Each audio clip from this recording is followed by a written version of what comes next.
నమస్తే, welcome to Sri paper news. ముందుగా headlines.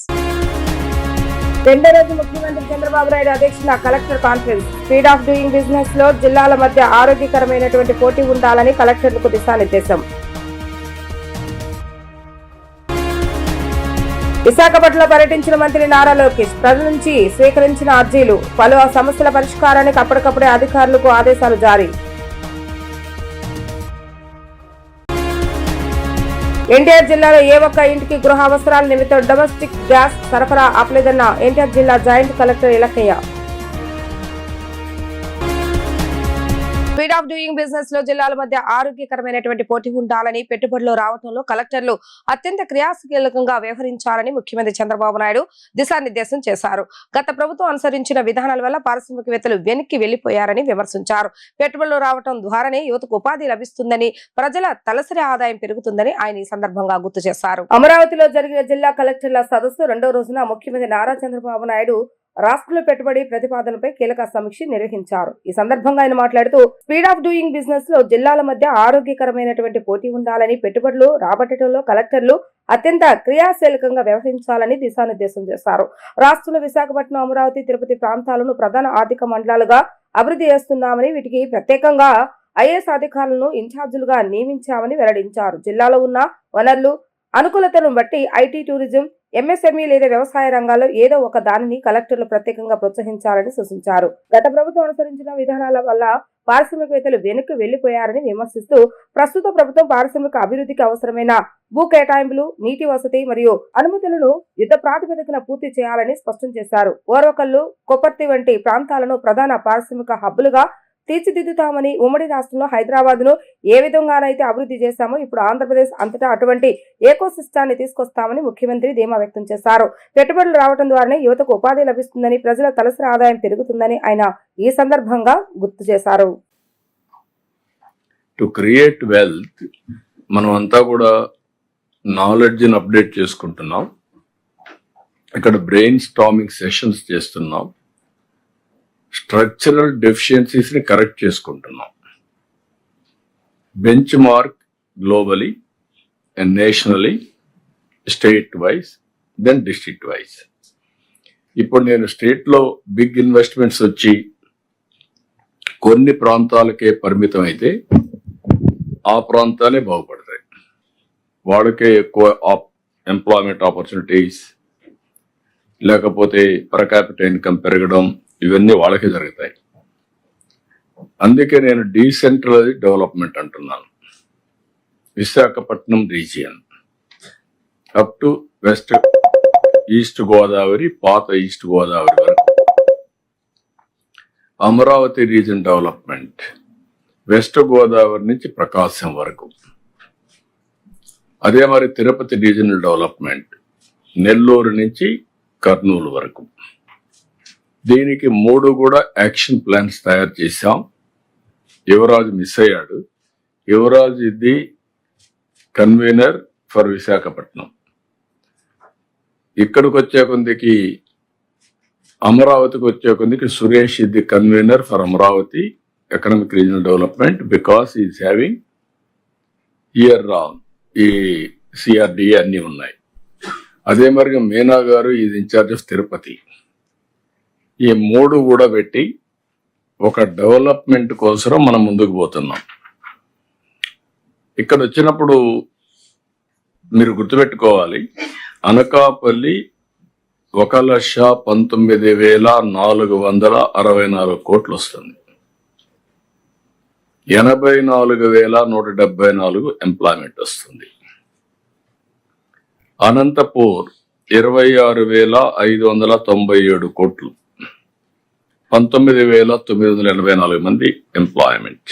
Visakhapatnam Telugu Desam party కార్యాలయంలో విద్యా ఐటీ శాఖ మంత్రి నారా లోకేష్ 83వ రోజు ప్రజా దర్బార్ కార్యక్రమాన్ని నిర్వహించడం జరిగింది.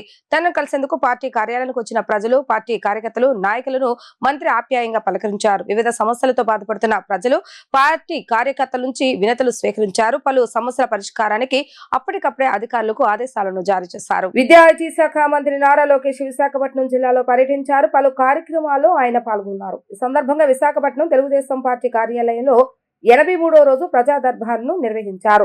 తనను కలిసేందుకు పార్టీ కార్యాలయానికి వచ్చిన ప్రజలు, పార్టీ కార్యకర్తలు, నాయకులను మంత్రి ఆప్యాయంగా పలకరించారు. వివిధ సమస్యలతో బాధపడుతున్న ప్రజలు, పార్టీ కార్యకర్తల నుంచి వినతులను స్వీకరించారు.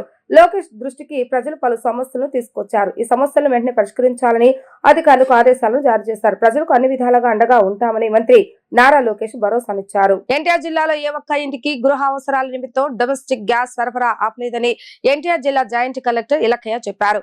ఆన్లైన్ సర్వర్స్ లో అవటం బుకింగ్స్ కు అంతరాయం ఏర్పడుతుందని అన్నారు. ప్రజలెవరూ ఆందోళన చెందవలసిన అవసరం లేదని అన్నారు. ప్రస్తుతానికి కమర్షియల్ గ్యాస్ సిలిండర్లు డెలివరీ నిలిపివేశామని స్పష్టం చేశారు. ప్రైవేట్ హాస్టల్స్ లో ఇబ్బందులు తమ దృష్టికి రాలేదని అన్నారు. దళారులు ఎవరైనా ప్రస్తుత పరిస్థితుల్లో బ్లాక్ మార్కెట్ లో గ్యాస్ విక్రయిస్తే కఠిన చర్యలు తప్పవంటున్న ఎన్టీఆర్ జిల్లా జాయింట్ కలెక్టర్ ఇలక్కయ్యతో మా ప్రతినిధి లిఖిత ఫేస్ టు ఫేస్. పశ్చిమాసియా యుద్ధం నేపథ్యంలో ఎల్పీజీ గ్యాస్ సిలిండర్ల కొరత కూడా భారీ ఎత్తున కూడా ఉంది. ఈ నేపథ్యంలో రాష్ట్ర ప్రభుత్వం ఇప్పటికే మంత్రుల కమిటీని కూడా ఏర్పాటు చేసింది. వాళ్ళు ఎప్పటికప్పుడు కూడా కమిటీ ఆధ్వర్యంలో కూడా ఎప్పటికప్పుడు గ్యాస్ నిల్వలు ఎంత ఉన్నాయి, జిల్లాలో ఎంత ఉన్నాయి ఏంటి అని కూడా పర్యవేక్షిస్తున్నారు. ప్రస్తుతం మనతో మాట్లాడటానికి అసలు ఎన్టీఆర్ జిల్లాలో ఎలా ఉంది ఏంటి పరిస్థితి మనతో మాట్లాడటానికి జేసీ ఇలాఖ్య ఉన్నారు. ఆవిడ తెలిసిన మేడం, గ్యాస్ సిలిండర్ల యొక్క పరిస్థితి ఏంటి, అసలు జిల్లాలో పరిస్థితి ఏ విధంగా ఉంది ఏంటి? మన జిల్లాలో గ్యాస్ సప్లై ఎక్కువ మనకి HPCL, BPCL and IOCL supply చేస్తారు. నిన్న కూడా వాళ్ళతో కోఆర్డినేషన్ మీటింగ్ అన్నది జరగడం జరిగింది. దాంట్లో డొమెస్టిక్ సిలిండర్స్కి వరకు మాత్రం ఎటువంటి ప్రాబ్లం లేదు. కమర్షియల్ సిలిండర్స్ వాళ్ళు డిస్ట్రిబ్యూషన్ ఆపేశారు. ఎందుకు అంటే మనకి హౌస్ హోల్డ్స్కి ముఖ్యంగా సిలిండర్స్ వాడుకుంటారు కాబట్టి దానికి గ్యాస్ కావాలి కాబట్టి కమర్షియల్ అన్నది ఆపడం జరిగింది. బట్ డొమెస్టిక్ అయితే మాత్రం మనకి ఎటువంటి ప్రాబ్లం లేదు. జస్ట్ పబ్లిక్ ప్యానిక్ బుకింగ్స్ చేసుకుంటున్నారు. ఇప్పుడు హెచ్పిసిఎల్ ఫర్ ఎగ్జాంపుల్ వాళ్ళు ప్రతిరోజు మనకి 6,000 సిలిండర్స్ ఇస్తారు.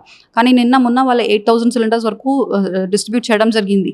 అప్పటికి ప్యానిక్ బుకింగ్స్ ఆల్రెడీ హెచ్పిసిఎల్కి 35,000 అండ్ బీపీసీఎల్కి సమ్ 10,000, ఐఓసీఎల్కి ఒక 13,000 ఇలా బుక్ చేయడం జరుగుతుంది. సో పబ్లిక్ కూడా ప్యానిక్ అవ్వకుండా ఉంటే బాగుంటుంది. ఈ బుకింగ్ కూడా 25 days అయిపోయిన తర్వాతనే వాళ్ళు నెక్స్ట్ సిలిండర్ బుక్ చేసుకోవచ్చు. ఫస్ట్ ఇట్ వాస్ 21 days నుంచి ఇప్పుడు 25 days పెట్టారు అంతే. మరి డిఫరెన్స్ కూడా ఏమీ పెద్దగా లేదు. సో డొమెస్టిక్ అయితే మాత్రం సిలిండర్స్ అందరికీ ఇవ్వడం జరుగుతుంది. ఎక్కడ మన జిల్లాలో ప్రాబ్లం అయితే లేదు. అండ్ ఈవెన్ హాస్టల్స్, స్కూల్స్, అంగన్వాడీస్కి అన్ని చోట్ల కూడా స్టాక్ అనేది తీసుకోవడం జరిగింది. ఎక్కడైనా ఇష్యూస్ ఉంటే అక్కడ కూడా మేము వెంటనే ఇంటర్వ్యూన్ అయ్యి వాళ్ళకి సిలిండర్స్ అన్నది ఇవ్వడం జరుగుతుంది. మేడం, అదే విధంగా దళారులు వ్యవస్థ కూడా బ్లాక్ మార్కెట్ లో కూడా గ్యాస్ సిలిండర్స్ అమ్ముతున్నారని చెప్పి కూడా ఒక పబ్లిక్ లో టాక్ నడుస్తుంది. వాళ్ళకి కట్టడి చేసేందుకు జిల్లా యంత్రాంగం ఎలా ముందుకెళ్ళబోతుంది? మేము ఆల్రెడీ మండల్ లెవెల్లో, డివిజన్ లెవెల్లో టీమ్స్ అన్నది వేయడం జరిగింది. మండల్ లెవెల్లో తహసీల్దార్స్ కానీ, ఇంకా సిఎస్డిటీస్ కానీ, ఆర్ఐస్ కానీ అన్ని నిన్న అయితే ప్రతి ఒక్క గ్యాస్ ఏజెన్సీ కూడా విజిట్ చేసాము జిల్లాలో మొత్తం. ఈ రోజు కూడా అదే కంటిన్యూ చేస్తాము. ఇంకా నెక్స్ట్ ఈ ఇష్యూ, ఈ క్రైసిస్ రిజాల్వ్ అవుతున్న వరకు ప్రతిరోజు కూడా ప్రతి ఒక్క గ్యాస్ ఏజెన్సీని ఇంకా ఎక్కడెక్కడ బ్లాక్ మార్కెటింగ్ కానీ, డైవర్షన్ కానీ జరుగుతుంది, ఆ బ్లాక్ స్పాట్స్ని మేము ఐడెంటిఫై చేసి వెరిఫై చేయడం, ఇన్స్పెక్ట్ చేయడం జరుగుతుంది. అండ్ ఎక్కడెక్కడ ఇలాంటి బ్లాక్ మార్కెటింగ్ కానీ డైవర్షన్ చేస్తున్నారు వాళ్ళ మీద ఖచ్చితంగా యాక్షన్ అనేది తీసుకోవడం జరుగుతుంది. ఈవెన్ గ్యాస్ ఏజెన్సీకి కూడా స్ట్రిక్ట్గా చెప్పడం జరిగింది. వాళ్ళ సైడ్ నుంచి వాళ్ళు ఇలాంటి యాక్టివిటీస్లో ఇన్వాల్వ్ అవుతే మాత్రం అది మేమే హ్యాండ్ ఓవర్ చేసుకుంటామని కూడా చెప్పడం జరిగింది. మేడం, అదేవిధంగా స్టార్ హోటల్స్లో ఏదైతే ఉందో స్టార్ హోటల్స్లో కూడా కొన్ని హోటల్స్లో ఆల్రెడీ ఇప్పుడు నో స్టాక్ బోర్డ్ అని కూడా పెట్టడం జరుగుతుంది. వాళ్ళు ఏమన్నా మీకు మెమరాండం ఏమన్నా ఇచ్చారా? అంటే ఇప్పుడు రాష్ట్ర ప్రభుత్వం కూడా ఇప్పటికప్పుడు సమీక్ష చేస్తుంది. ఎన్ని జిల్లాలో ఎన్ని ఉన్నాయి ఏంటి అనేది ఎప్పటికప్పుడు మంత్రుల కమిటీ కూడా సమీక్ష చేస్తుంది. మీ దృష్టికి ఏమన్నా వచ్చాయా? హోటల్స్ నుంచి జిల్లా లెవెల్కి అయితే ఏం లేదు. But they have given request to state government and central government also. Government of India కూడా ఆల్రెడీ హోటల్స్ అసోసియేషన్ నుంచి వాళ్ళు ఇచ్చి ఉన్నారు. మన జిల్లాకైతే ఏమీ రాలేదు.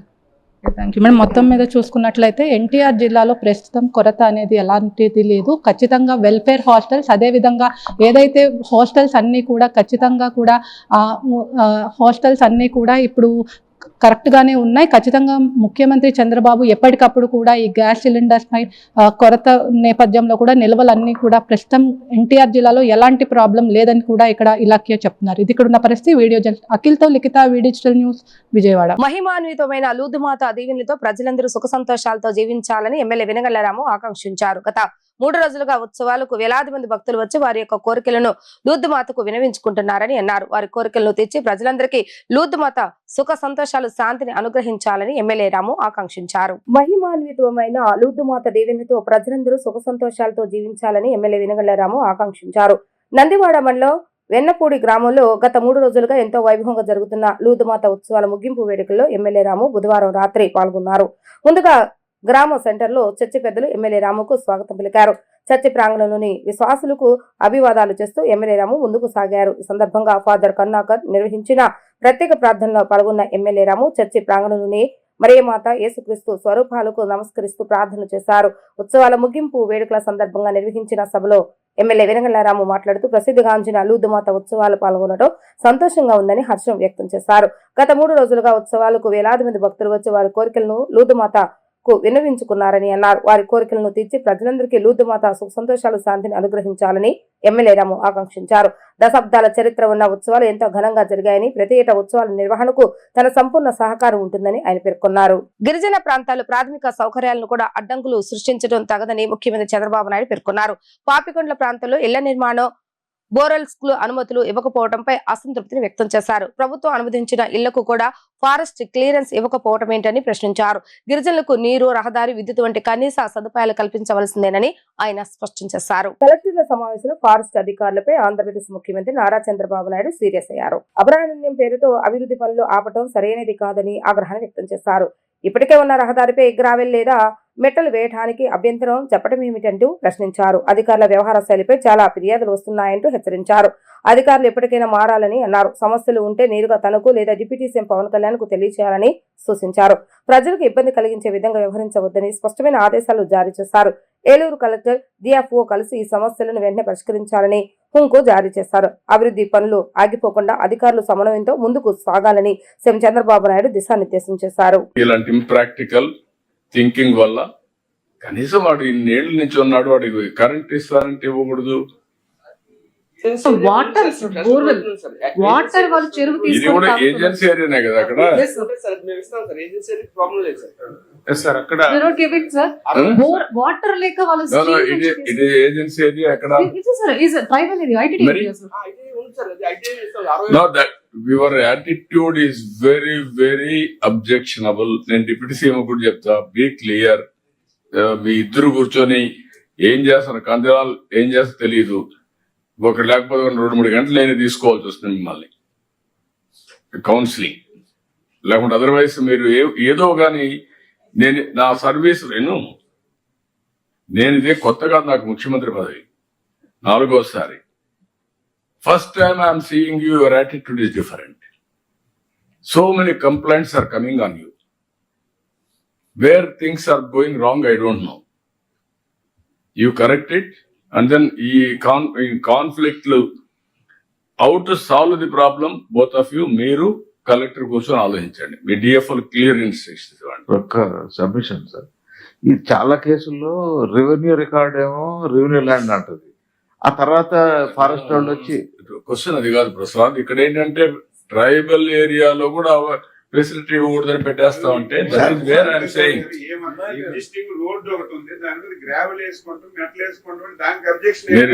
కాదా టూరిజం ఎట్లా ఉంది మీ బిహేవియర్ అంటే మన Srisailam. What is that Srisailam? వాడు భక్తులు వస్తే వాళ్ళు రానియకుండా చేసి మీరు నిలిపేస్తే వాళ్ళందరూ నిలిచిపోయి నెక్స్ట్ డే వస్తే స్టాంపేడ్ అయ్యే పరిస్థితి వచ్చింది. How you are behaving. ఇక్కడ బద్వేల్ ఆ టెంపుల్ లాగేశారు పోయేసి, మళ్ళా రీబిల్డ్ చేసే పరిస్థితికి వచ్చాను. What type of nonsense you are creating. మర్యాద చెప్తే మీకు మర్యాద ఉండడం లేదు, చెప్పకపోతే public inconvenience. You are having any problem, you come to me or Deputy CM, but this is not correct approach. I am very clear on this. అంతర్జాతీయ మహిళా దినోత్సవం సందర్భంగా జాతీయ మహిళా కమిషన్ మార్గదర్శకాలకు అనుగుణంగా ఈ నెల 9వ తేదీ నుంచి 13వ తేదీ వరకు రాష్ట్రంలోని 13 ఉమ్మడి జిల్లాల్లో జాన్ సోన్వాయ్ కార్యక్రమాలు నిర్వహిస్తున్నట్లుగా ఆంధ్రప్రదేశ్ రాష్ట్ర మహిళా కమిషన్ చైర్పర్సన్ రాయపాటి శైలజ పేర్కొన్నారు. మహిళలను ఇబ్బందులకు గురిచేసే ఏ ఒక్కరిని కూడా విడిచిపెట్టే ప్రసక్తే లేదని అన్నారు. గోపాల్ రెడ్డి రోడ్ నందు గల జలవనరుల నిర్వహణ సమగ్ర రైతు శిక్షణ కేంద్రంలో ఉమ్మడి కృష్ణా జిల్లా నుంచి వచ్చిన మహిళా ఫిర్యాదుల విచారణతో పాటు కొత్త ఫిర్యాదులను స్వీకరించి విచారించారు. అనంతరం మహిళా కమిషన్ చైర్పర్సన్ రాయపాటి శైలజ విలేకరుల సమావేశంలో మాట్లాడుతూ 9వ తేదీన నెల్లూరు జిల్లాలో జాన్ సున్వాయ్ కార్యక్రమాన్ని మొదలు పెట్టామని అన్నారు. ఈ నెల 13వ తేదీ విశాఖపట్నంతో జాన్ సున్వాయ్ కార్యక్రమం మొదటి దశ పూర్తవుతుందని అన్నారు. ఇప్పటి నుంచి ప్రతి జిల్లాలో మహిళా సమస్యలపై జాన్ సునాయోయ్ కార్యక్రమాలు నిర్వహిస్తూనే ఉంటామని అన్నారు. మహిళా సమస్యల పరిష్కారమే అజెండాగా వేగవంతంగా పారదర్శకంగా సమస్యలను అధికారులతో కలిసి పరిష్కరిస్తామని అన్నారు. విచారణ అధికారుల పనితీరుపై బాధితులు అసంతృప్తి చెందితే వారి స్థానంలో మరో అధికారిని నియమించాలని జిల్లా ఎస్పీలకు సూచిస్తామని అన్నారు. జాన్ సున్వాయ్ కార్యక్రమానికి ప్రజల నుండి విశేష స్పందన వస్తుందని, పెండింగ్ కేసుల విచారణతో పాటు కొత్త కంప్లైంట్లు కూడా రావడం ఇందుకు నిదర్శనమని అన్నారు. మహిళా జాన్ సునాయోలో ఎక్కువగా గృహహింస, పని ప్రదేశాల్లో లైంగిక వేధింపులు, మోసపూరిత వివాహాలు, డొమెస్టిక్ వైలెన్స్ వంటి కేసులు ఎక్కువగా మహిళా కమిషన్ దృష్టికి వచ్చాయని అన్నారు. మహిళా సమస్యలను పరిష్కరించి వారికి అండగా నిలబడి పోరాటం చేయడానికి మహిళా కమిషన్ సిద్ధమని అన్నారు. న్యాయవాదులను పెట్టుకోలేని వారి కోసం న్యాయవాదులను నియమించి వారికి న్యాయ సహాయం కూడా చేస్తామని అన్నారు. మహిళలను ఇబ్బందులకు గురి చేసే ఏ ఒక్కరిని విడిచిపెట్టే ప్రసక్తే లేదని అన్నారు. అంతర్జాతీయ మహిళా దినోత్సవం ఏదైతే మార్చ్ 8 జరిగిందో దాన్ని పురస్కరించుకొని నేషనల్ విమెన్ కమిషన్ అలాగే స్టేట్ విమెన్ కమిషన్స్ కూడా, అంటే ఇండియా మొత్తం మీద అందరూ కూడా మార్చ్ 9th నుంచి మార్చ్ 13th వరకు మహిళా జన్సున్వాయ్ అంటే రాష్ట్ర కమిషన్ మీ చెంతకనే ప్రోగ్రామ్ని స్టార్ట్ చేశారు. ఎందుకంటే చాలామంది కమిషన్ ఆఫీస్ అనేది మంగళగిరిలో ఉంటారు కాబట్టి దూరం నుంచి రాలేరు. అలాగే సో మేము వాళ్ళ దగ్గరికి వెళ్ళి ఆల్రెడీ ఎగ్జిస్టింగ్ పిటిషన్స్ ఏదైతే మా దగ్గరికి వచ్చినాయో జిల్లా వారీగా అవే కాకుండా వాక్-ఇన్ పిటిషన్స్ కూడా మేము పరిశీలిస్తూ ఉంటాము. సో ఈ జన్సున్వాయ్లో ఏంటంటే పోలీస్ డిపార్ట్మెంట్ వాళ్ళు ఉంటారు, అంటే ఏ డిస్ట్రిక్ట్కి సంబంధించి ఏ జ్యూరిస్డిక్షన్కి సంబంధించి ఆ పోలీస్ అఫీషియల్స్ అంతా వస్తారు. అలాగే లీగల్ డిపార్ట్మెంట్ వాళ్ళు ఉంటారు, దెన్ ఆర్డీఓ నుంచి. ఎందుకంటే ఏ ఇష్యూస్ ఉన్నా, ప్రాపర్టీ ఇష్యూస్ కానీ లేకపోతే ఏ ఇష్యూస్ ఉన్నా కూడా ఇక్కడే సాల్వ్ అయ్యేటట్టు ఈ ప్రోగ్రామ్ మొదలుపెట్టాం అనమాట. దీని ద్వారా ఏంటంటే వాళ్ళ చెంతకే వెళ్ళి, కొంతమంది రాలేరు దూరం వల్ల కానివ్వండి లేకపోతే అవగాహన లేకపోవటం వల్ల, కాబట్టి సో మేమే వాళ్ళ దగ్గరికి వెళ్ళి చేస్తున్నాము. ఇప్పటికీ నెల్లూరు జిల్లా 9వ తారీఖు నెల్లూరు జిల్లాలో చేసాము. నిన్న గుంటూరు, బాపట్ల, పల్నాడు కవర్ చేసాము. ఈరోజు కృష్ణా, గుంటూరు, ఏలూరు ఈ 3 డిస్ట్రిక్ట్స్ తీసుకున్నాము. సో 5 రోజుల్లో దాదాపు ఒక 13 డిస్ట్రిక్ట్స్ వరకు కవర్ చేసి ఇంతకుముందు పెండింగ్ పిటిషన్స్ అనేది ఎంతవరకు వచ్చినాయి అది ఫాలో అప్ చేసి వాళ్ళు చెప్తారు. అలాగే పిటిషనర్స్ని కూడా పిలిచి ఏదైతే ఇన్వెస్టిగేషన్ అయిందో, ఏదైతే వాళ్ళకి రిపోర్ట్ వచ్చిందో దాంతో సాటిస్ఫై అయ్యారా లేదా, ఒకవేళ అవ్వకపోతే మళ్ళీ దాన్ని తిరిగి ఇన్వెస్టిగేషన్ చేయమని చెప్పడం. సో ఇవన్నీ కూడా చేస్తాం. అండ్ లీగల్ హెల్ప్ కావాలంటే ఇక్కడే ఉంటారు కాబట్టి లీగల్ వాళ్ళు కూడా ఇక్కడి నుంచి వాళ్ళకి న్యాయ సలహాలు కూడా అన్నీ ఒకే వేదిక నుంచి జరుగుతాయి. సో ఆ కాన్సెప్ట్ మహిళా జన్సున్వాయ్ ఈ 5 రోజులు జరుగుతుంటుంది. ఇది ఇండియా వైడ్ మొత్తం కూడా అన్ని స్టేట్స్లో జరుగుతుంది. అంటే ఇప్పుడు వరకు కృష్ణా, ఎన్టీఆర్, ఏలూరు కలిపి 27 కేసెస్ ఉన్నాయి. ఇవి కాకుండా అంటే ఈ 2 గంటల్లో మేము చూసినవి వాకిన్స్ ఒక 8 వచ్చినాయి. సో ఇంకా మేము ఈవినింగ్ వరకు ఉంటాం కాబట్టి ఇంకా వాకిన్స్ ఆల్రెడీ వచ్చారు. అవి కూడా మేము కంప్లీట్ చేసుకొని మ్యాక్సిమం ఇక్కడే వాళ్ళకి సొల్యూషన్ దొరికేటట్టు ట్రై చేస్తాం.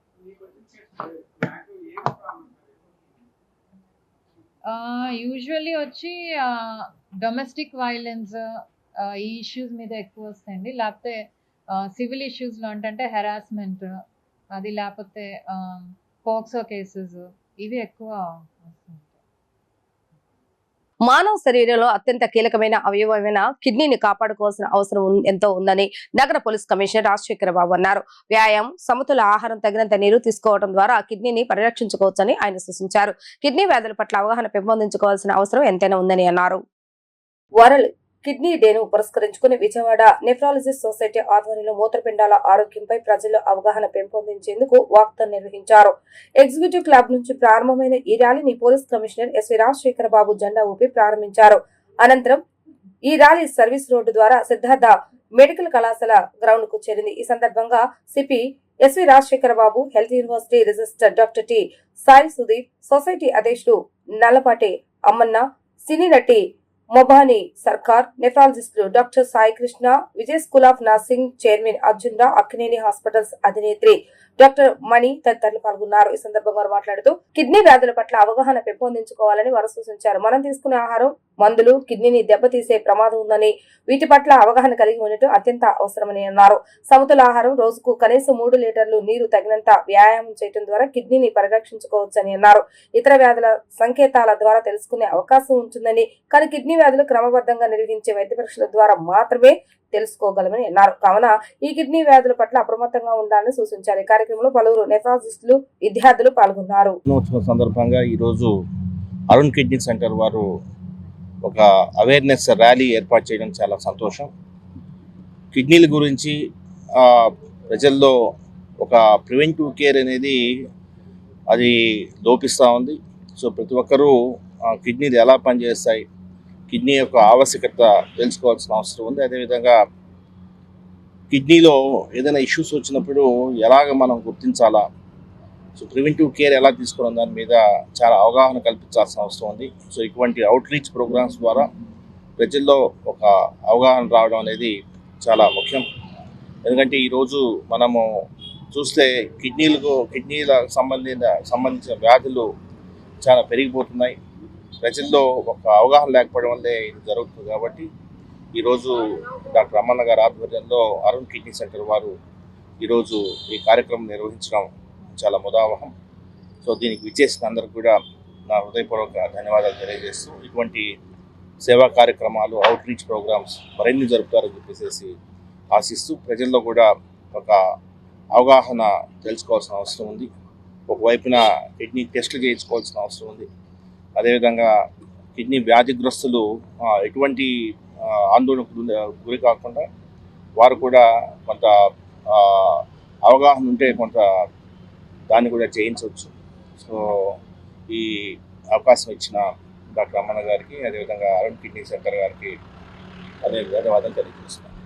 గత 20 సంవత్సరాలుగా కూడా ఈ వరల్డ్ కిడ్నీ డే సెలబ్రేషన్స్ అనేది సెలబ్రేట్ చేయడం జరుగుతుంది. ఈరోజు సార్ని అడిగిన వెంటనే సార్ రాత్రి 3 గంటలకు విజయవాడ వచ్చినా వెంటనే వచ్చి ఇనాగ్రేట్ చేసిన ఈ ర్యాలీని స్టార్ట్ చేసినందుకు మా కృతజ్ఞతలు సార్. కిడ్నీ వ్యాధుల గురించి అవగాహన పెంచుకోవాల్సిన అవసరం ఉంది. ఎందుకంటే ప్రతి 100 మందిలో 11 మంది కిడ్నీ జబ్బు ఉంటుంది. ఇండియాలో ఆ ఇన్సిడెన్స్ ఇంకా ఎక్కువ. మనకి ఈ మధ్య చేదస్తాలు పెరిగి నాటు మందులు, యూట్యూబ్ మందులు ఇవన్నీ వాడి మరిన్ని పెరుగుతున్నారు.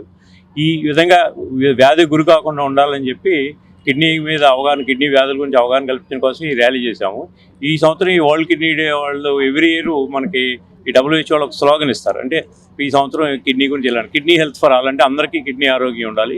కేరింగ్ ఫర్ పీపుల్ అంటే ప్రజలను సంరక్షించుకోవాలి, కిడ్నీ వ్యాధుల నుంచి ప్రజలను సంరక్షించుకోవాలి. దాని ద్వారా సేవ్ యువర్ ప్లానెట్, మన ప్లానెట్ని సంరక్షించుకోవడం, అది మన ఈ థీమ్ని ప్రచురించుకుంటూ అందరికీ చెప్పుకుంటూ పాంప్లెట్లు పంచుకుంటూ ఈరోజు ఈ ర్యాలీ ఇక్కడి నుంచి సిద్ధార్థ మెడికల్ వరకు నడుస్తుంది. Namaste, I'm Momani Sorkar, an Indian actress and also the daughter of PC Sorkar Jr., the legendary magician. Today I'm here at Vijayawada for a very special purpose, and that too on the 12th of March, which is the second Thursday, promoting the cause of kidney health from Arun Kidney Center. Such a wonderful effort has been put up today. As we can see, there's a walkathon happening right now. We have the commissioner with us, and of course Amanna Garu, who has brought me here. I thank him truly from my heart for giving me the opportunity to come up for this cause, which is so noble. Also, we do not know that kidneys can be fatal. So today is an awareness program which tell us to thank the part of our body which keeps us active and alive, and how to protect our kidneys so that we can be healthy and hearty, and also protect ourselves and protect the world in future. Thank you so much. పశ్చిమాసియాలో యుద్ధం hotel రంగాన్ని శాపంలాగా మారింది. నిత్యం మంటలతో బగబళ్లాడే హోటల్లోనే పాకశాలలు gas సిలిండర్లు లేక చల్లబడిపోతున్నాయి. Gas కొరత మరింత తీవ్రమైతే హోటళ్లు, రెస్టారెంట్లు పూర్తిగా మూసివేయాల్సి వస్తుందని యజమానులు ఆందోళన వ్యక్తం చేస్తున్నారు. సోమవారం హోటల్స్ అన్ని మూసివేస్తామని స్టార్ హోటల్స్ అసోసియేషన్ అధ్యక్షులు స్వామి తెలిపారు. రాత్రి 10 గంటల వరకు హోటల్స్ నిర్వహిస్తామని, 50% మెనూ తగ్గించి హోటల్స్ నడిపిస్తామంటున్న స్వామితో మా ప్రతినిధి లిఖిత ఫేస్ టు ఫేస్. పశ్చిమాసియా యుద్ధం ఇటు హోటల్ రంగంపై పెను ప్రభావం అయితే చూపిస్తుంది. ఈ నేపథ్యంలో ఎల్పిజి సరఫరా అనేది కూడా అంతరాయం కూడా ఏర్పడింది. ప్రస్తుతం మనం విజయవాడలోని ఒక ప్రముఖ సత్యసాయి హోటల్లో ఉన్నాం. నిత్యం ఎప్పుడు వందలాది మందిగా, వేలాది మందిగా ప్రజలు వచ్చి టిఫిన్లు అదేవిధంగా అన్నీ కూడా ఏర్పాటు చేసిన పరిస్థితి. కానీ గ్యాస్ కొరత వల్ల ఇప్పటికే బోర్డు కూడా చూడవచ్చు, గ్యాస్ కొరత వల్ల ఈ సాంబార్ కానీ పరోటా కానీ ఇవ్వలేకపోతున్నామని కూడా ఇక్కడ వాళ్ళు బోర్డు పెట్టిన పరిస్థితి మనం చూస్తాం. అదేవిధంగా గ్యాస్ కొరతపై ఇప్పటికే రాష్ట్ర ప్రభుత్వం ఒక కమిటీని కూడా ఏర్పాటు చేసింది. మంత్రి అచ్చెన్నాయుడు, పయ్యావుల కేశవ్, అదేవిధంగా సివిల్ సప్లైస్ మంత్రి నాదెళ్ల మనోహర్ తో కూడా ఒక కమిటీని కూడా రాష్ట్ర ప్రభుత్వం ఏర్పాటు చేసింది. అసలు రాష్ట్రంలో గ్యాస్ కొరతపై ఎలాంటి పరిస్థితి ఉందో మనతో మాట్లాడటానికి star hotels association president RV Swamy ఉన్నారు, ఆయన అడిగి తెలుసుకుందాం. సార్ చెప్పండి, ఇప్పటి వరకు గ్యాస్ కొరత నగరంలో ఎలాంటి ప్రభావం చూపిస్తుంది? మెయిన్ గా స్టార్ హోటల్స్ లో జీవించే చాలా మంది కూడా రోడ్డున పడిన పరిస్థితి, ఎలాంటి పరిస్థితి ఉన్నాయిపోతున్నాయి సార్? అమ్మా, నా పేరు RV Swamy, AP star hotels president. Not only star hotels, restaurants, మామూలు హోటల్స్, ఫుడ్ సెక్షన్స్ అన్ని చోట్ల క్లోజ్ అయ్యే పొజిషన్కి వచ్చినాయి. కాకపోతే when compare with other states, మిగతా రాష్ట్రాల్లో చూసుకుంటే కర్ణాటక, కేరళ, హైదరాబాద్ సిటీ వీటిలో కంపేర్ చేస్తే మనకు కొద్ది గొప్ప స్టాక్స్ ఉన్నాయి. రాష్ట్ర ముఖ్యమంత్రి గారు సివిల్ సప్లైస్ డిపార్ట్మెంట్తో మానిటరింగ్ చేసి ఇప్పుడు స్టాక్లన్నీ సప్లై చేస్తున్నారు. ప్రజెంట్గా మనకు 10 సిలిండర్స్ అవసరం అయితే ఒక 5 సిలిండర్స్ ఇస్తున్నారు ఇప్పుడు ప్రజెంట్గా. కొన్ని ఆల్రెడీ క్లోజ్ చేశారు వాళ్ళు. గుడ్ మార్నింగ్ ఒకటి, బావాచి ఒకటి, విజయవాడలో ఇంకా ఒక 5-6 హోటల్స్ ఈ సాయంత్రానికి క్లోజ్ అయ్యే పొజిషన్లో ఉంది. కాకపోతే గవర్నమెంట్ ఏంటంటే వీలైనంత వరకు డొమెస్టిక్ బాగా ప్రయారిటీ ఇవ్వాలని ప్రయత్నం చేస్తుంది. డొమెస్టిక్ ఇవ్వాలి, మేము కూడా ఒప్పుకుంటాం. ప్యారలల్గా మాకు కూడా ఇస్తే ఇలాంటి రన్నింగ్లోకి వస్తాయని చెప్పి. గల్ఫ్ వార్ యుద్ధం ప్రభావం వల్ల మనకు రావాల్సిన క్వాంటిటీ చాలా తక్కువ వస్తుంది కానీ దాని ప్రయారిటీలో రాలేకపోతుంది. గవర్నమెంట్ని మేము రిక్వెస్ట్ చేసేది అసోసియేషన్ నుంచి ప్రాపర్గా దీనికి గ్యాస్ బ్లాక్ మార్కెట్లో తీసుకెళ్తున్నారు డీలర్స్, కొంతమంది వెండర్స్. దాన్ని ఏంటంటే మేము అడుగుతుంది సివిల్ సప్లైస్ డిపార్ట్మెంట్ ఎన్ఫోర్స్మెంట్ వింగ్ని పెట్టి త్వరితగతిన దాన్ని కంట్రోల్ చేయగలిగితే, సుమారుగా 3,000 నిన్నటిదాకా అమ్మారు, ఇవాళ 3,500 అమ్ముతున్నారు. అదేంటంటే గవర్నమెంట్ ఏముంటుందంటే మా దగ్గర సప్లై ఉందంటున్నారు. ఉంది, కరెక్టే, కాదంటలేదు. ప్రాపర్గా ఎక్కడెక్కడ మేము నెంబర్లు ఇస్తాం, ఎవరైతే అమ్మారో వాళ్ళు పట్టుకుంటే ఒక పొజిషన్ మీకు తెలిసిపోద్ది. అదేవిధంగా స్టార్ అసోసియేషన్ హోటల్స్ మీటింగ్ కూడా నిన్న ఏర్పాటు చేశారు. దాంట్లో మీ ప్రధానమైన డిమాండ్ ఏంటి? అదేవిధంగా రాష్ట్ర ముఖ్యమంత్రి ఇప్పటికే ఒక కమిటీని కూడా ఏర్పాటు చేశారు. వాటికి మెమరాండం రూపంలో ఏ డిమాండ్ల వాళ్ళ ముందుకు తీసుకెళ్లబోతున్నారు? మేము ఇప్పుడు ముగ్గురం కలిసి ఒక యూనిట్ అయ్యామండి. Vijayawada hotel association, Andhra Pradesh hotel association, AP star hotels, JAC form అయ్యాం. నిన్న ఎమర్జెన్సీ మీటింగ్ ఏర్పాటు చేసుకున్నాం. ముఖ్యంగా జరుగుతుంది ఏంటంటే ఈ జేఏసీలో అడుగుతున్న ఇష్యూ ఏంటంటే ముందు ఫుడ్ ఇది కొద్దిగా కంట్రోల్ చేయాలంటే గవర్నమెంట్ ఆఫ్ ఆంధ్రప్రదేశ్ని సివిల్ సప్లైస్ డిపార్ట్మెంట్ గవర్నమెంట్ని కూడా అడుగుతుంది. సోమవారం హాలిడే డిక్లేర్ చేద్దామని డిసైడ్ అయ్యాం నిన్నటి వరకు. ప్లస్ స్విగ్గీ జొమాటోని కూడా టోటల్గా స్లోగా తగ్గించుకొద్దాం అనే ఆ ప్రయారిటీ 2. ఇలా జస్ట్ మనకి రాత్రి 10 గంటల దాకా ఫుడ్ రెస్టారెంట్స్ తెరిచే విధానం కొంత దీన్ని కంట్రోల్కి తీసుకొస్తే కొంత కంట్రోల్కి వస్తుంది. మేము కూడా మెను కూడా తగ్గించేసాం. సో గతంలో 15-20 ఐటమ్స్ ఉండేదానికి ఇప్పుడు ఒక 8 ఐటమ్స్, 6 నుంచి 8 ఐటమ్స్ ఇస్తున్నాం ప్రస్తుతం. కాబట్టి దీన్ని టోటల్గా మా పాయింట్లో కూడా మేము కూడా ఆ జేఏసీ కమిటీ నిన్న రాత్రి సీఎం గారు అనౌన్స్ చేసి చూసాం. మేము కూడా ఆ జేఏసీ కమిటీతో కూడా వాళ్ళు చర్చిస్తాము. కమిటీలో కూర్చొని మా దగ్గర ఉన్న రిప్రజెంటేషన్స్ మేము ఏం చేస్తే బాగుంటుంది వాళ్ళ దగ్గర నుంచి కూడా సజెషన్స్ తీసుకొని 100% గవర్నమెంట్ బాగా సహకరిస్తుంది కాబట్టి మా వంతు సహాయ సహకారాలు మేము గవర్నమెంట్కి అందిస్తాం. అది అదేవిధంగా 5 రోజులు నిల్వలు ఉన్నాయి అని కూడా చెప్తుంది రాష్ట్ర ప్రభుత్వం. కానీ ఆ నిల్వలు ఏదైతే ఉన్నాయో అవి రాష్ట్ర ప్రభుత్వం నుంచి మీకు ఎలాంటి డిమాండ్ అంటే ఇప్పటికే ఆల్రెడీ కొన్ని హోటల్స్ కూడా బోర్డు పెట్టేసిన పరిస్థితి. అదేవిధంగా స్టార్ హోటల్స్ తో పాటు చిన్న చిన్న వ్యాపారాలు చేసుకునే వాళ్ళకి ప్రభుత్వం ఎలా ఉండబోతుంది? మీరు అందరూ జేఏసీగా అందరూ కలిసికట్టుగా వెళ్తారా? అందరం కలిసికట్టుగా వెళ్తున్నాం. జేఏసీ తీర్మానం ఏంటంటే స్టార్ హోటల్స్కి సిఎన్జి పైప్ కనెక్షన్స్ ఉన్నాయి మాకు. అది ఎప్పటి వరకు వస్తుందో తెలియదు. మందండి దాకా వస్తాను కొంతమంది చెప్తున్నారు, వారం 10 రోజుల్లో అయిపోద్దని ఇంకొంతమంది చెప్తున్నారు. అది క్లారిటీ లేదు. ప్రస్తుతం డొమెస్టిక్ సిలిండర్స్ మీద బేస్ అయి ఉన్న హోటల్స్, రెస్టారెంట్స్ ఇవన్నీ 4-5 రోజుల్లో ఒక స్థాయికి చేరే పొజిషన్ ఉంది. ఇవాళ సిటీలో సుమారుగా ఈవినింగ్కి ఒక 10-15 హోటల్స్, రెస్టారెంట్స్ క్లోజ్ అయ్యే పొజిషన్. ఇప్పటికి మాకు 3-4 వచ్చినాయి. కాబట్టి గ్రాడ్యువల్గా తగ్గుతుంది. అక్కడ డీలర్ దగ్గరికి వెళ్తే గ్యాస్ లేదని చెప్పేస్తున్నారు. కంపెనీల పేర్లు మా పేర్లు చెప్పొద్దండి, గ్యాస్ లేదు అని చెప్తున్నారు. కాబట్టి దీని గవర్నమెంట్ ఏ చర్య తీసుకుంటుందో ఇంత పెద్ద మేజర్ సెక్షన్స్ చాలా మంది ఫుడ్ ఎంప్లాయీస్ దీని మీద డిపెండ్ అయి ఉన్నారు. మా దగ్గర లక్షలాది మంది ఎంప్లాయీస్ దీని మీద డిపెండ్ అయి ఉన్నారు. కాబట్టి దాన్ని మేము రిక్వెస్ట్ చేసేది గవర్నమెంట్ని త్వరితగతిన దీని మీద చర్య తీసుకొని కేంద్ర ప్రభుత్వంతో కూడా మన నేషనల్ హోటల్ అసోసియేషన్ వాళ్ళు మీటింగ్ పెట్టుకున్నారు. హర్జీత్ సింగ్ పూరి గారితో మీటింగ్ జరుగుతుంది ఇప్పుడు ఢిల్లీలో. ఆ మీటింగ్ అయిన తర్వాత తదుపరి కార్యాచరణ ఎట్లా చేయాలని మిగతా రాష్ట్రాల మీద కంపేర్ చేస్తే మన రాష్ట్రానికి కొంత గొప్ప మెరుగవుతుంది. ఎందుకంటే బెంగళూరు సిటీలో కాఫీ, టీ వరకే సప్లై చేయబడిన బోర్డులు పెట్టారు. ఇప్పుడు మీకు ఇక్కడ ఇడ్లీ సాంబార్ లేదన్నారో అలాగే మీకు బెంగళూరు సిటీలో ఓన్లీ కాఫీ, టీ వరకే సప్లై చేయబడి పెట్టారు. కొద్ది రోజులు 2 రోజులు 3 రోజులు అయితే విజయవాడలో కూడా ఆ బోర్డులు వస్తాయి. మీకు ప్యారలల్గా జరుగుతున్న విషయం. మొత్తం మీద చూసుకున్నట్లయితే ఏపీ స్టార్ హోటల్స్ అసోసియేషన్ వాళ్ళు కూడా ఒక కమిటీ కూడా ఏర్పాటు చేశారు. ఖచ్చితంగా ఏదైతే ఉందో మొత్తం కూడా గ్యాస్ కొరత ఏదైతే ఉందో గ్యాస్ కొరత ఖచ్చితంగా మొత్తం డొమెస్టిక్, అదేవిధంగా ఈ పశ్చిమాసియా యుద్ధం మీద హోటల్ మీద పెను ప్రమాదం అయితే చెప్తుంది. ఖచ్చితంగా తమ 3 డిమాండ్లు ఏదైతే ఉన్నాయో లక్షలాది మంది కార్మికులు దీని మీద రోడ్డును పడకుండా తమ ఒక మెమరాండం కూడా ఉంటుంది. గ్యాస్ కొరత అనేది ప్రస్తుతానికైతే లేదు. రానున్న రోజుల్లో ఖచ్చితంగా కొన్ని హోటల్స్ మూతపడతాయని కూడా ఇటు ఆర్వి స్వామి చెప్తున్నారు. ఖచ్చితంగా రాష్ట్ర ప్రభుత్వం తమను ఆదుకుంటుందన్న నమ్మకం మాకు ఉందని చెప్పి కూడా ఇక్కడ స్వామి చెప్తున్న పరిస్థితి. ఇది ఇక్కడ ఉన్న పరిస్థితి. వీడియో జర్నలిస్ట్ అఖిల్తో Likhita, digital news, Vijayawada. Ration బియ్యం దోపిడీదారులంతా దేవినేని అవినాష్ అనుచరులేనని టీడీపీ మైనార్టీ సెల్ ఎన్టీఆర్ జిల్లా అధ్యక్షులు షేక్ కరీముల్లా, ఎస్సీ సెల్ జిల్లా అధ్యక్షులు సొంగ సంజయ్ వర్మ, టీఎన్ఎస్ఎఫ్ జిల్లా ప్రధాన కార్యదర్శి పి చరణ్ సాయి యాదవ్ స్పష్టం చేశారు. జగన్ పేటీఎం బ్యాచ్ అధ్యక్షులు దేవినేని అవినాష్ కు కన్ఫ్యూజ్ లాగా కేర్ ఆఫ్ అడ్రస్ గా మారారని వారు ధ్వజమెత్తారు. 3 సార్లు ఎన్నికల్లో పోటీ చేసినా గెలవలేదని తికమకలో అవినాష్ ఇష్టం వచ్చినట్లుగా మాట్లాడుతున్నారని టీడీపీ మైనార్టీ సెల్ ఎన్టీఆర్ జిల్లా అధ్యక్షులు షేక్ కరీముల్లా, ఎస్సీ సెల్ జిల్లా అధ్యక్షులు సొంగ సంజయ్ వర్మ, టీఎన్ఎస్ఎఫ్ జిల్లా ప్రధాన కార్యదర్శి పి చరణ్ సాయి యాదవ్ ఎద్దేవా చేశారు. రేషన్ బియ్యాన్ని దోచుకుంటున్న ఐతా కిషోర్ తో సహా అందరూ దేవినేని అవినాష్ అనుచరులేనని వివరించారు. కార్పొరేటర్ గా కూడా గెలవలేని దేవినేని అవినాష్ కు ఎంపీ కేశవ శివనాథ్ ను విమర్శించే స్థాయి లేదని వారు స్పష్టం చేశారు.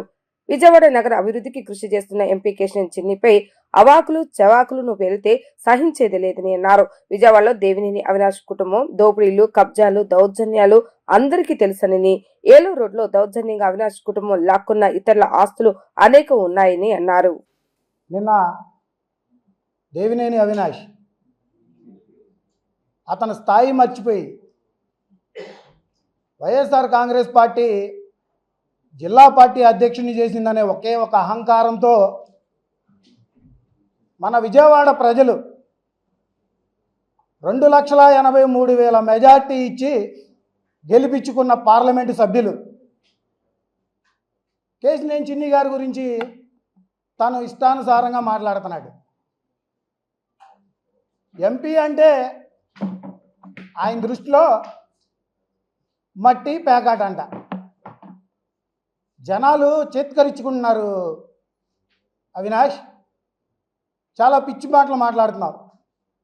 ఎందుకు ఈ మాట అనాల్సి వస్తుందంటే, మెంబర్ ఆఫ్ పార్లమెంట్ అంటే ఈ రాష్ట్రంలో ఒక గౌరవం ఉంటుంది. దాన్ని నీ దృష్టిలో మట్టి పేకాట చేసావు. ఈ రాష్ట్రంలో విజయవాడ పార్లమెంట్లో ఎన్నడూ లేని విధంగా 2,83,000 పైచిలుకు ఓట్లతో గెలిచిన ఏకైక వ్యక్తి విజయవాడ పార్లమెంటు సభ్యులు కేశినేని చిన్ని గారు. మీరు చూసుకున్నట్లయితే విజయవాడలో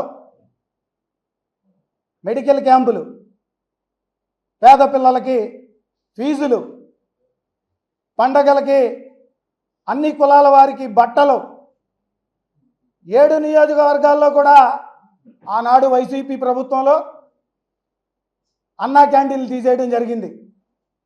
7 నియోజకవర్గాల్లో కూడా వారి సొంత నిధులతో 7 మొబైల్ అన్నా క్యాంటీన్లు పెట్టి ప్రతి పేదవాడు భోజనం చేయాలి అని ఉచిత భోజన సదుపాయం కల్పించిన ఏకైక వ్యక్తి మా పార్లమెంటు సభ్యులు కేశినేని శివనాథ్ చిన్ని గారు.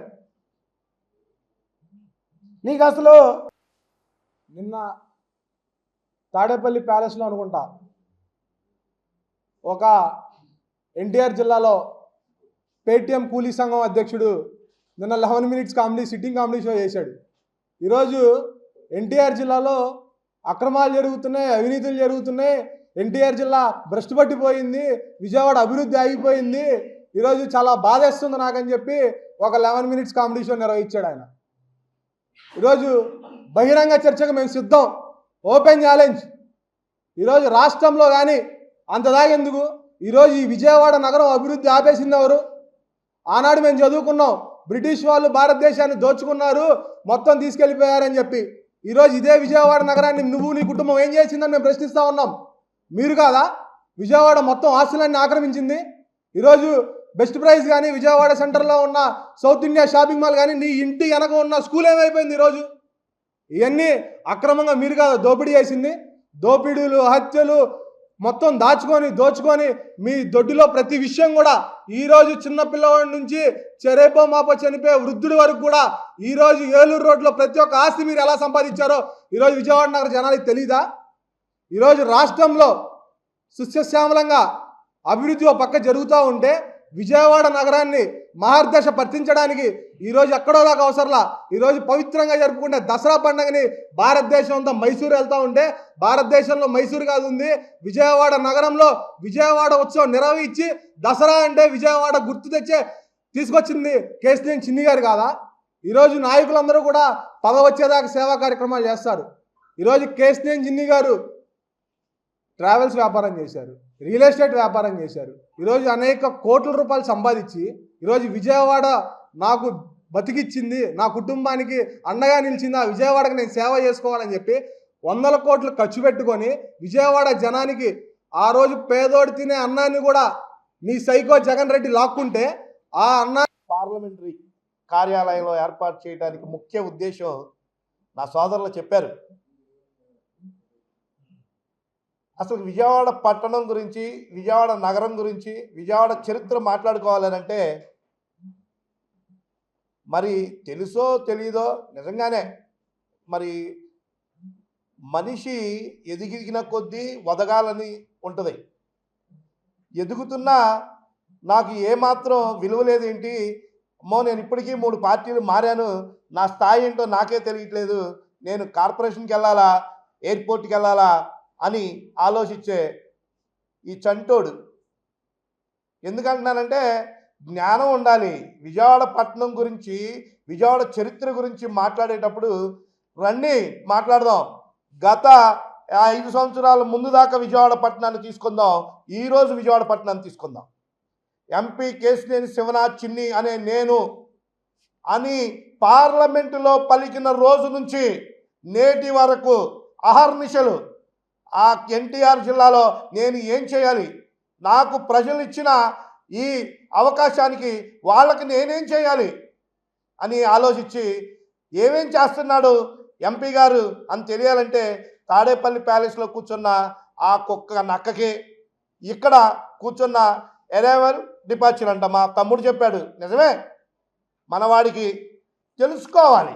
ఎంపీ అనంటే దాని అర్థం విజయవాడ ప్రజలు చెప్పారు. 2,83,000 చిల్లర మెజార్టీ ఓట్లు ఇచ్చి ఎంపీ అంటే ఇతనే కేశినేని శివనాథ్ అనే నేను అనంటే శివనాథ్ కాదండి మా చిన్నన్న అని ఆడపిల్లల గుండెల మీద చేసుకొని చెప్తారు. ఈరోజు చిన్నన్న అని సంబోధిస్తారు. ఎందుకంటే మహిళలు చంద్రబాబు నాయుడు గారు చెప్పారు ప్రతి ఇంట్లో ఒక పారిశ్రామికవేత్త ఉండాలని. మహిళల్ని మరి ఈ ఒక కుటుంబం బాగుపడాలంటే. వార్తలు ముగించే ముందు హెడ్లైన్స్ మరొకసారి. రెండో రోజు ముఖ్యమంత్రి చంద్రబాబు నాయుడు అధ్యక్షతన collector conference. Speed of doing business లో జిల్లాల మధ్య ఆరోగ్యకరమైనటువంటి పోటీ ఉండాలని కలెక్టర్లకు దిశానిర్దేశం. విశాఖపట్నంలో పర్యటించిన మంత్రి నారా లోకేష్ ప్రజల నుంచి స్వీకరించిన అర్జీలు, పలు సమస్యల పరిష్కారానికి అప్పటికప్పుడే అధికారులకు ఆదేశాలు జారీ. ఎన్టీఆర్ జిల్లాలో ఏ ఒక్క ఇంటికి గృహ అవసరాల నిమిత్తం డొమెస్టిక్ గ్యాస్ సరఫరా ఆపలేదన్న ఎన్టీఆర్ జిల్లా జాయింట్ కలెక్టర్ ఇలక్కయ్య. ఇవి ఈ రోజు వార్తా విశేషాలు. మరలా తిరిగి ప్రసారమయ్యే వార్తలు మళ్ళీ కలుద్దాం. అందరికీ సెలవు, నమస్కారం.